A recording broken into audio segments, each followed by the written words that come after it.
Good afternoon, ladies and gentlemen. I'm going to give a presentation this afternoon covering energy, heating and health.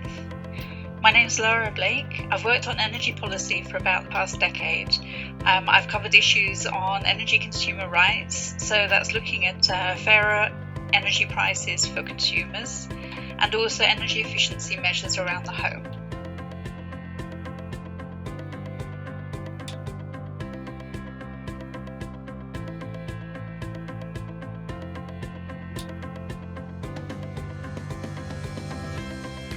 So this afternoon the topics I'm going to cover are official recommendations, tips around your home, energy contracts and switching, private rented accommodation, estimated savings and sources of funding and support.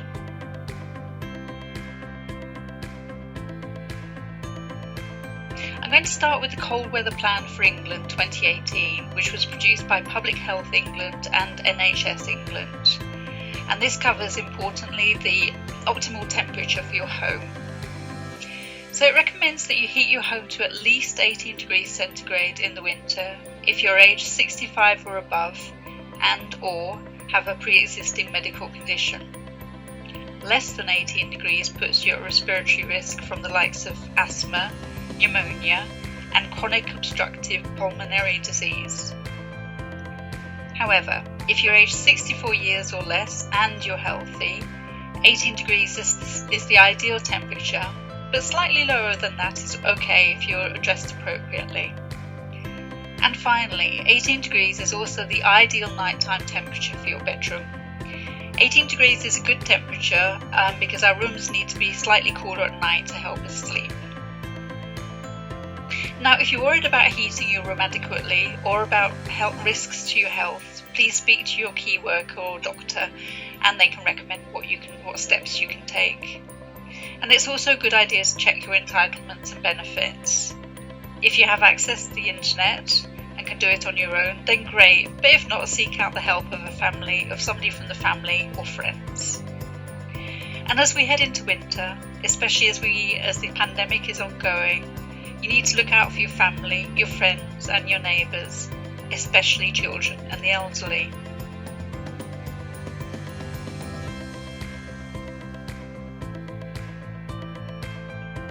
Turning now to tips around your home. For the home in general, it's a good idea to turn the heating very low in rooms you're not using.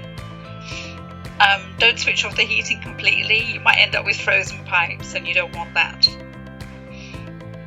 It's a good idea to keep your radiators free from furniture and drying clothes to enable the heat to circulate more freely in the room. Putting insulating reflectors or foil behind radiators helps reflect heat back into the room. If you're using foil, make sure the shiny side is facing into the room. If you have any drafts, then use draft excluders and try to insulate your windows, especially if you only have single glazing. So what does that mean in practice? Well, a low-cost tip is that you can get draft-proofing strips which you stick around the window frame and they then fill the gap between the window and the frame. It's a good idea also to switch to LED light bulbs. Now what are these? These are light-emitting diodes. They're the latest technology. They are expensive, however they can last for several years. So in the long run, they turn out to be much cheaper than the old style of light bulb, which we're all familiar with. And also, remember to turn off the lights when you leave a room. Excuse me. If you have trouble with heat in the summer and you find it difficult to keep your rooms cool, fans are much cheaper to run than air conditioning, so do bear that in mind. And then finally on this topic, it's a good idea to air your home for a few minutes every day, because this helps prevent issues like mould, etc. And it also increases the level of oxygen in the home, which is good for everybody. When it comes to your kitchen, a full freezer uses less energy than an empty one. That's one point. And then it's a good idea to regularly remove dust from the coils behind the freezer. Same for the fridge, as they'll run more economically. When you boil your kettle, only use the minimum amount of water you actually need. When you're cooking, leave the lids on the pans because then you can use a lower heat. If you're using an oven, then you can turn off the oven a few minutes before the food is cooked and it'll keep cooking. And then what I do when the food is actually cooked, I leave the door open so that the heat from the oven transfers into the home. Once you've turned it off, of course, not when it's on.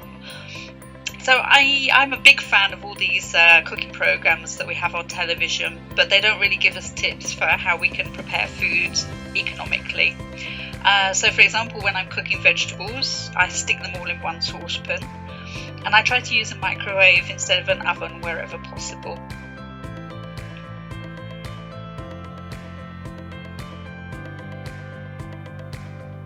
Right, so turning now to the living room. It's a good idea to use thick insulating curtains, as these keep heat in the room in the winter, and if you keep them closed, they keep heat out in the summer, which can be very important. In the bathroom, you can fit a water reducing shower head, so that means that overall you use a lot less water and less energy as well, so it's a double win. When it comes to washing machine, I try to wash all my clothes at 30 degrees centigrade, regardless of what the instructions say. So I mean cool, if something's supposed to be hand washed, then you don't want to wash at 30, but certainly for anything that's 40, 50 degrees upwards, I would do it at 30 degrees. And also make sure your washing machine is full. It's more economic, of course, if you run it when it's full. Now, I know none of us like being told what to do, but when it comes to lifestyle choices, we really can make little changes that improve our standard of living. So firstly, you can wrap up warm in winter instead of turning up the heating. It's much more efficient to take a shower instead of a bath. And if you take a shorter shower, you save both water and heat. Every minute in the shower uses approximately 8 litres of water, depending on the type of shower you have and the energy source.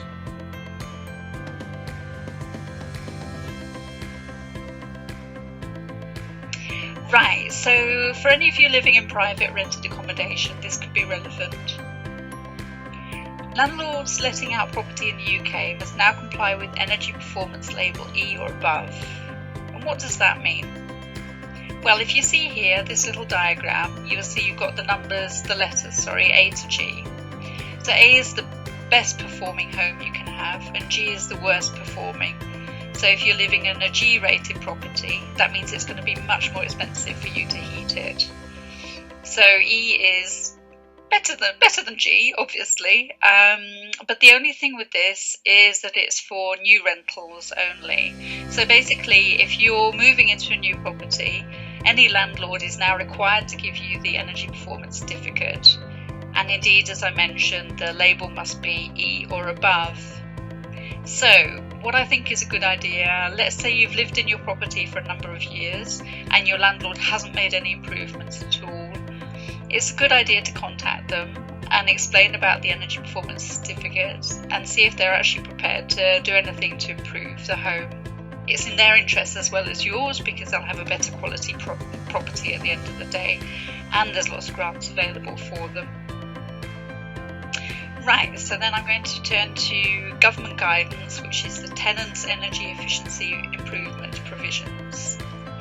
So these are exactly what they say. It's where a tenant can ask for the landlord to make improvements to their home in terms of energy efficiency. Now the text here says the landlord may not unreasonably refuse consent. However, as we all know, not all landlords are very obliging. So if you have a good landlord and they care about your well-being and they want you to stay in the property for a long time, then hopefully they'll be prepared to undertake some investments in this regard. So any improvements at this level can be financed through things like the energy company obligation or the Green Homes grant. I'll talk more about those later. The next thing is that the local authority can work on the Housing Health and Safety Rating System. And what is this?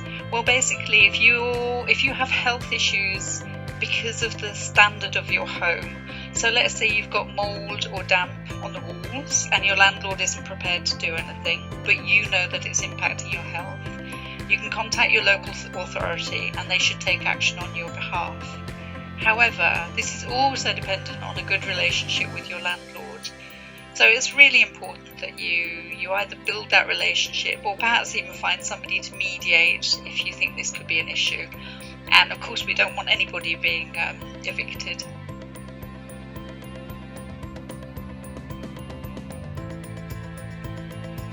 Right, now on energy contracts and switching, if you have internet access and you think you're paying too much for your energy, then you can do a search for Switch Energy Supplier UK to see if you can get a cheaper energy contract.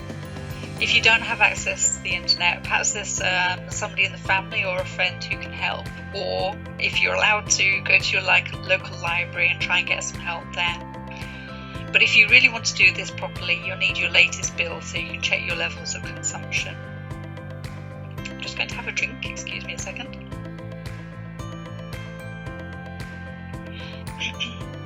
You can also ask your energy supplier to be added to the Priority Services Register.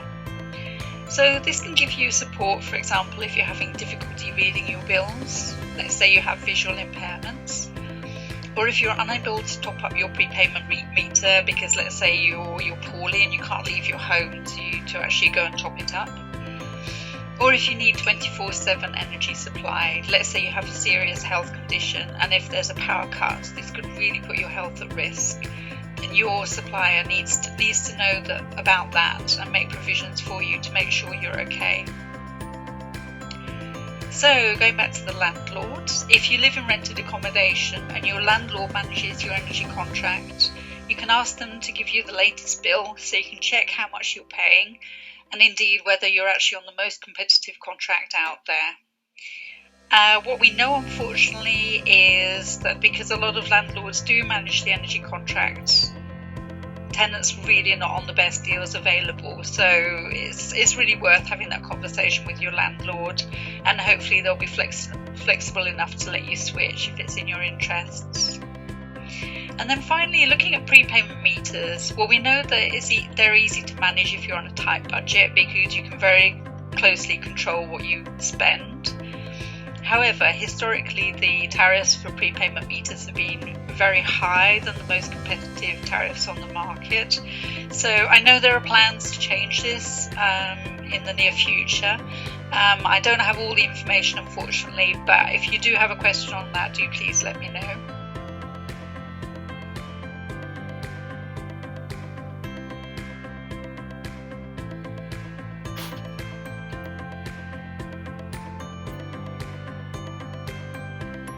So, if you do want to switch and you've got your bill in front of you, the information you need are the following.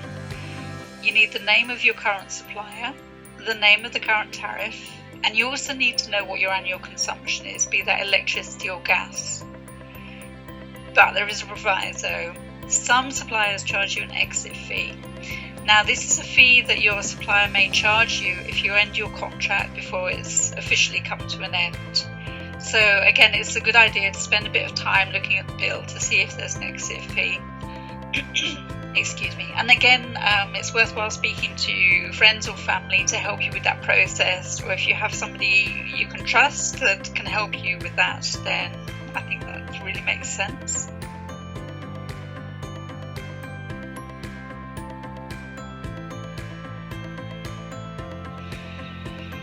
Now, in terms of estimated savings, DEC, that is while I check my notes, the Department of Energy and Climate Change. It's now changed its name, but it's one of the government departments. They claim that cutting your home temperature from 20 degrees centigrade to 18 degrees centigrade in winter could save you up to £139 per year. Now, this is a big saving and it could really help cut your bills, but I must emphasise that you must make sure that your home is adequately heated. To give you an example, when I started doing this work, I was so keen to cut my bills because I thought it was good for the environment that I actually ended up with damp in my bedroom and mould on the walls. I now have asthma, so I don't know whether that's linked to pollution where I live or whether it's actually because I kept my bedroom too cold. But anyway, please be careful. Right, then turning to the Energy Saving Trust. They state that you can save about £20 a year by draft proofing around your windows and doors. So again, that's worth doing if you do have drafts. Now, I already mentioned a shower or a bath. We all have our habits and our preferences, but sometimes we need to question them and make sure that we're really doing what's best, not just for our pockets, but also now for the environment.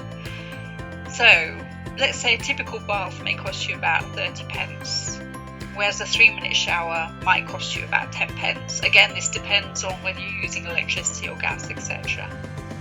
So you can see there's already a huge difference between that. And then if you look at the difference between, say, a 9-minute shower and a 3-minute shower for one person, you could save about 20p a day. So over a year, that amounts to nearly £73 just for one person.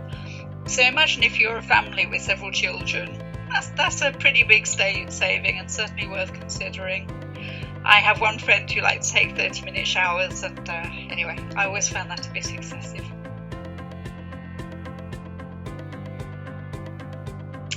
Right, so looking now at sources of funding and support. I'm only going to cover these briefly because there's loads of information out there, and it's really important that as an individual you know what you're entitled to. So firstly, the Green Homes Grant. This is a new government grant, and up to £10,000 can be available for energy efficiency improvements in your home. As I said, there are provisos with this, and you really need to check what you're eligible for. 100% of the cost for these improvements can be covered for low-income households. And again, looking at landlords and tenants, only landlords can apply, tenants can't. So that again means that you might need to have that conversation with your landlord and see if they're prepared to put in the effort to improve your home. And then we have the energy company obligation, which applies to some UK energy suppliers. So they have an annual target for installing energy efficiency or heating measures in homes. Now, there are many different groups of consumers who are eligible for this scheme. So examples include some recipients of warm home discount schemes, but not all, people receiving the attendance allowance or the carers allowance, and the mobility supplement. Now, again, this is a lot of information to take in, so if you contact your local authority, they can put you in touch with an energy supplier that is obliged to take this action.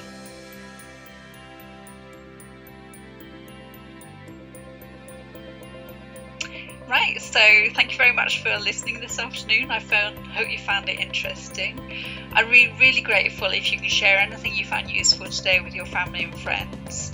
A lot of what I've talked about is just little steps that we can take to reduce our energy bills and indeed to reduce our CO2 emissions, carbon dioxide emissions, which are better for the climate.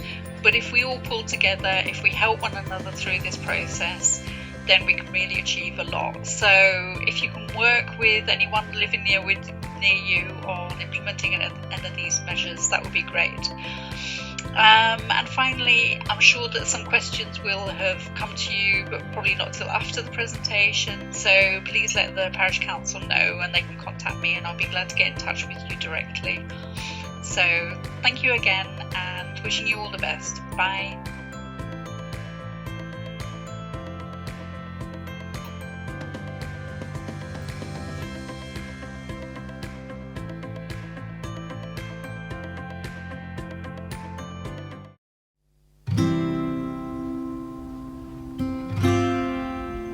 If you're going to have a windmill, then you could hardly choose a better place for it. High up on the moors above Home Firth.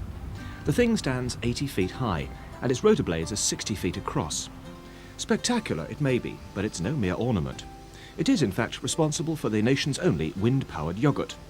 It was installed last October at a cost of £50,000 to provide power for the Longley farm dairy, and now it produces 10% of the company's needs.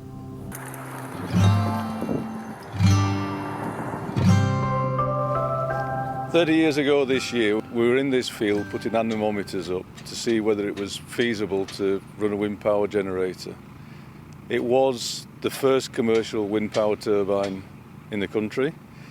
And at the time it was so novel, it was the time of the Chernobyl disaster in the Ukraine, that Kirklees Council, they actually asked us to put 3 up, despite the fact we only applied to put 1 up.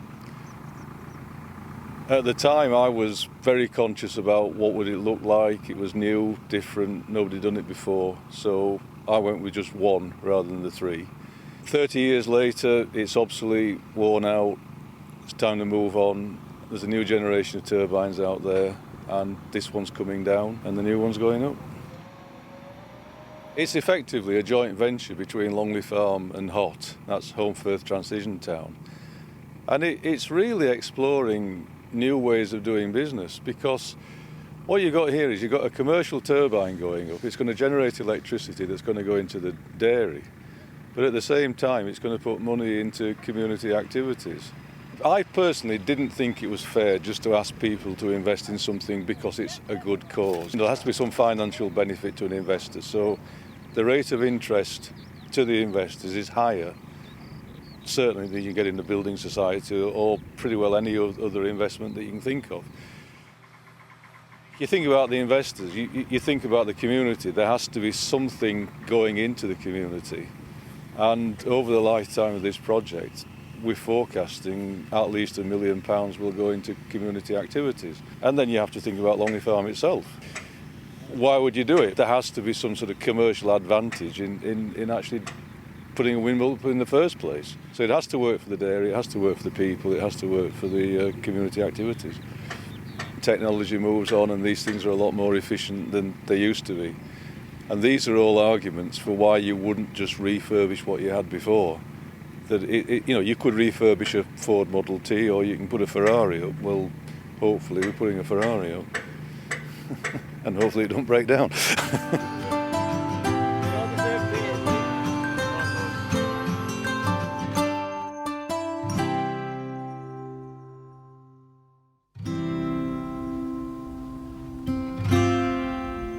If you're going to have a windmill, then you could hardly choose a better place for it. High up on the moors above Home Firth. The thing stands 80 feet high, and its rotor blades are 60 feet across. Spectacular it may be, but it's no mere ornament. It is in fact responsible for the nation's only wind-powered yoghurt. It was installed last October at a cost of £50,000 to provide power for the Longley Farm dairy, and now it produces 10% of the company's needs.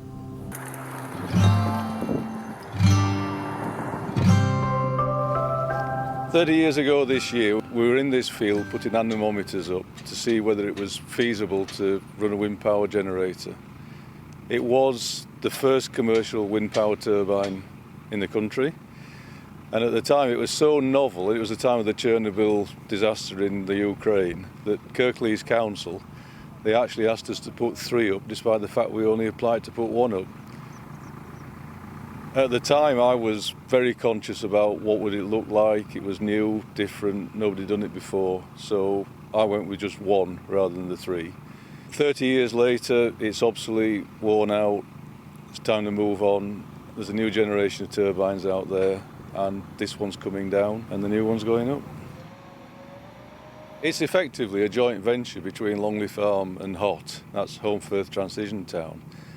And it's really exploring new ways of doing business, because what you've got here is you've got a commercial turbine going up. It's going to generate electricity that's going to go into the dairy, but at the same time it's going to put money into community activities.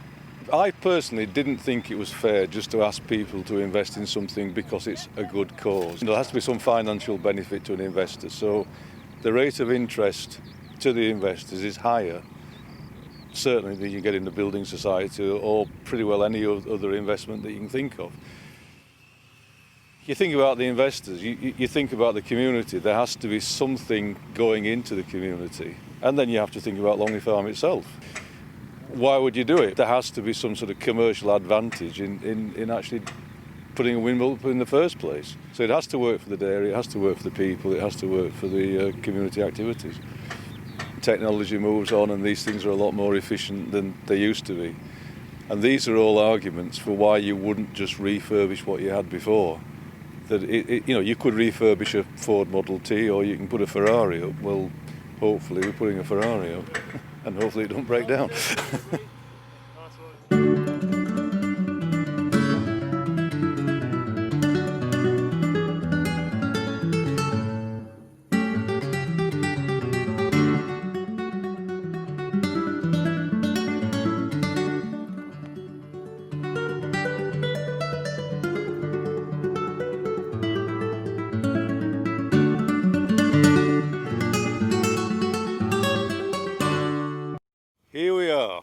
months after the old turbine came down, and we're looking at its replacement, almost ready to go, just the blades to go on. During those 4 months there's been a bit of water under the bridge.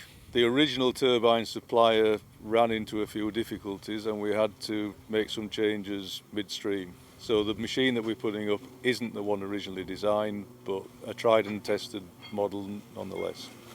The plans remain the same. Electricity goes down to the dairy. There's the same return to the investors, and there's an amount of money going to local good works. It's not the Ferrari. The Ferrari, we're going to leave that one in the garage, but we're pulling the Aston Martin out onto the forecourt today. A fine British design.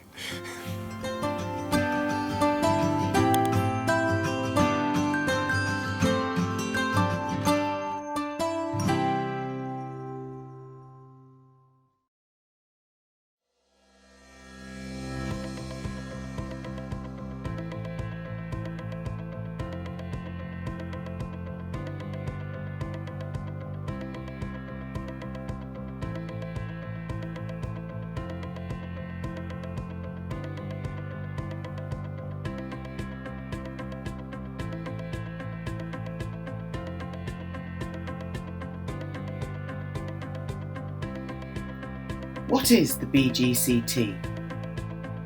The Bright Green Community Trust is a community fund that provides grants funding for environmental projects across the Home Valley parish and the Graveship of Home.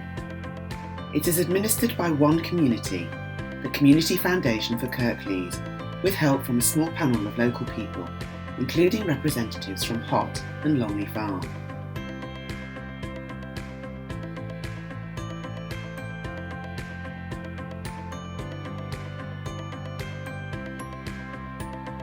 Funding.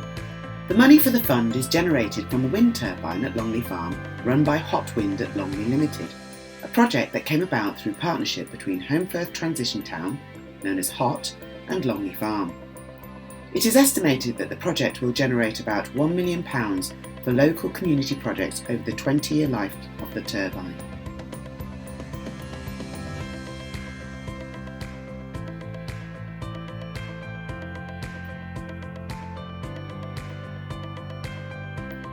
Mission. The BGCT aims to support projects that are community-based, reduce carbon emissions and contribute towards a more sustainable future for the Home Valley community. For example, projects that have clear environmental benefits, community food growing projects, energy efficiency or saving projects, renewable energy projects, educational projects with a sustainability angle, projects that reduce or prevent pollution, projects that alleviate fuel poverty by reducing energy consumption, carbon reduction projects that involve or promote biodiversity or conservation work, sustainability projects.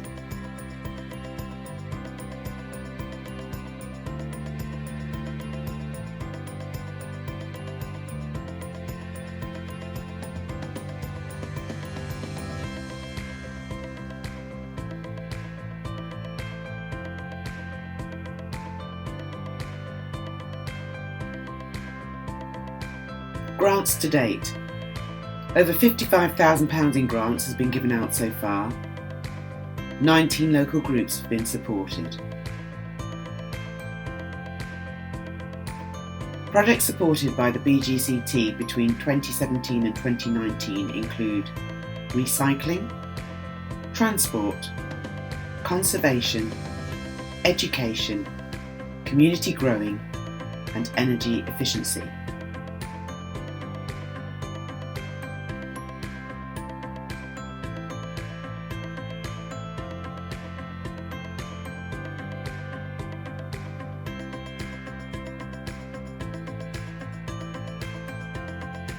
Eden's Forest. Eden's Forest offers services and learning opportunities in the outdoors, helping people of all ages develop new skills, self-esteem, confidence, resilience, and a lifelong love of nature. In 2019, they received a grant to purchase solar, wind, and hydro generating capacity and to run educational sessions with KS1 and 2 children in the Home Valley.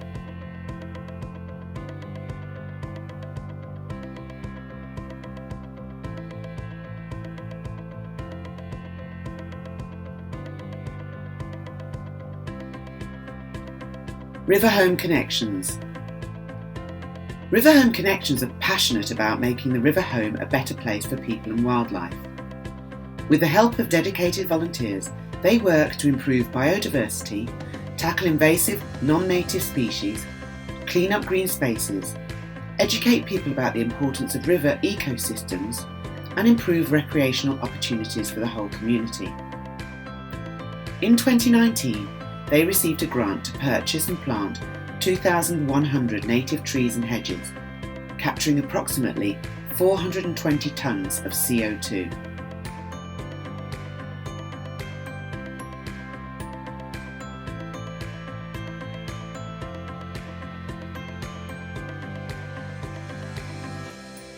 Holmfirth Methodist Church. Holmfirth Methodist Church is a local place of worship, also offering meeting facilities to community groups such as Brownies, Guides, Choral Society, Friend to Friend and the Home Valley Food Bank. In 2017 they received a grant to install double glazing, and in 2018 they received a further grant to install new LED lights. Both improvements reduce the building's carbon footprint, allowing it to run more efficiently.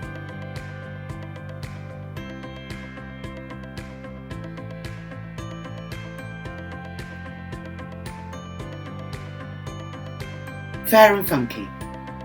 Fair and Funky deliver interactive and creative workshops to schools and community groups, run events, host Scraptastic community workshops, and are the go-to organisation for local and global sustainability education in Yorkshire.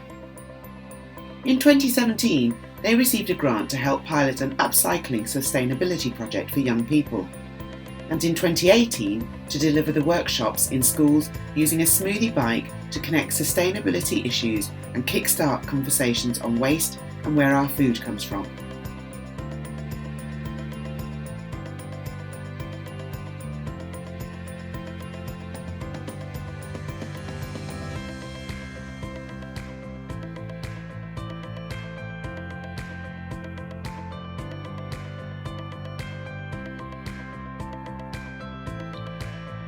Applications are now open. If you have an idea for how to reduce carbon emissions and contribute towards a more sustainable future for the Home Valley, you could receive a grant to make it happen. Applications are open until the 30th of October, which is tomorrow, so you need to act fast. You can apply on the website. Address is now showing on the screen.